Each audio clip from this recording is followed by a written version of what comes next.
We're back again with former Pennsylvania Governor Ed Rendell. Welcome again. Thank you. Sure, it's great to be here. My pleasure. You have this book, and it makes me smile every time I hear the title, A Nation of Wusses. So, firstly, what do you mean by a nation of wusses? Well, the subtitle is How America's Leaders Lost the Guts to Make Us Great. And most people think it's the partisanship in Washington and in Harrisburg that's choking getting anything done. It isn't really. It's the partisanship to a point, but that's driven by the fact that our legislators, our congressmen, our senators are afraid of the electorate. They're afraid that the electorate's going to vote them out of office. So I'll give you the perfect example. There was a bill to establish a universal background check for every gun sold in America, every handgun sold in America. The public was, nationwide, was 87, 88% in favor.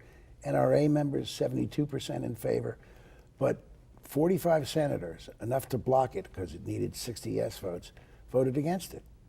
In New Hampshire, a woman by the name of Kelly Ayotte voted against it, even though a local newspaper poll showed 90% of her constituents were in favor. And that was true in many states, but they were afraid of the NRA. And I wouldn't be governor of Pennsylvania and wouldn't have been elected two terms if the NRA was powerful. So they were against me in both runs, and I won by 10 points and 21 points in my two elections. And you did so much for Pennsylvania and Philadelphia, really turning it around. The thing is, though, that why isn't government, why aren't leaders responsive to their constituents? That's why they're elected, because right? the special interests have taken hold of the process and they own it. They own it. For example, we give the oil companies $4 billion a year in subsidies. The oil companies in the last 5 years have made record profits. ExxonMobil has broken the all-time record each year of the last 5. They don't need a subsidy. The American people, none of them, Tea Party, everybody, would be in favor of giving it to them. Why do the congressmen and the senators vote for it? Because the lobbyists who give them money for their campaign are all hired by the oil companies to make sure that the subsidy stays in place. And special interests run this country, run this state, and it's a shame. I think it's getting worse, too, as we go on. It's not getting better. You're absolutely right. So what makes for good leadership? Well, a good leader has to have a vision, has to be able to communicate that vision to the American people or the people of Pennsylvania if it's statewide. Ronald Reagan had a vision. He wanted to enact a conservative agenda. He was a great communicator. He put that vision in simple terms that the American people could understand. And then he has to have the courage to stick with it, to not let temporary setbacks cause them to retreat or forget about things that are important. And also not pay attention to all the other voices that are fueling him or her financially. And then as well, to reach out to the other side, not to necessarily capitulate to the other side, but reach out to the other side and say, okay, here's what I want. Now, what do you need to help me get what I want? And if what they need is reasonable, do it. Do it. That's how government works. It makes sense, right. Compromise is not only not a dirty word in politics, it's how politics has always worked since those men, it was only men at the time, met at Independence Hall to flesh out the first government for the United States of America. So it's also responsible. Absolutely. You actually you said you're having a meeting about the Democratic National Party, and Philadelphia put in a bid for it to be placed there. What are our chances? Well, I think our chances are good. We had a great convention in 2000 for the Republicans. That was viewed by the people who attended it and the media as the best convention in a long time. So that'll hold us in good stead.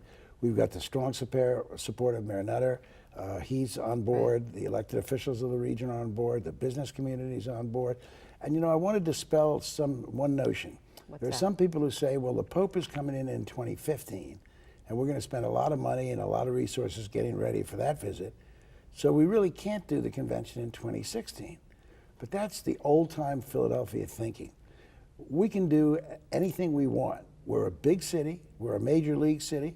We've got a great capacity to run big events, and doing 2 a year apart should not scare us in the slightest. These events will bring the city incredible publicity.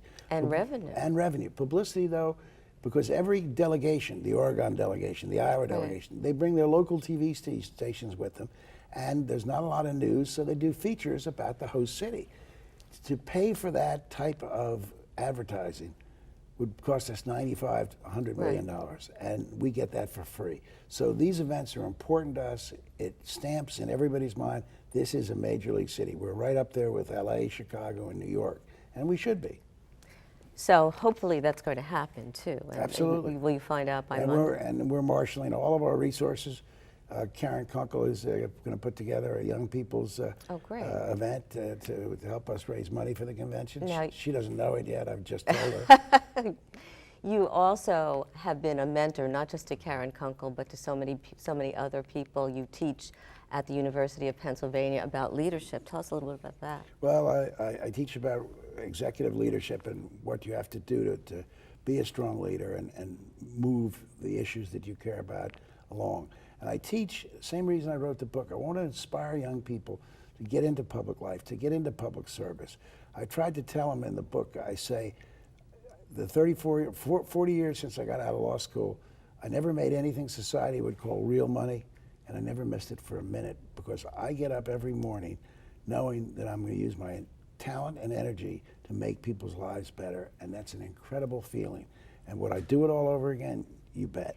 And you continue to make a difference in people's lives. Thank Well, you we're so trying. much, Governor Rendell. Thanks. Ahead, local artist Karen Kunkel is back with us, and she'll talk more about her mission and her vision for Philadelphia and the arts.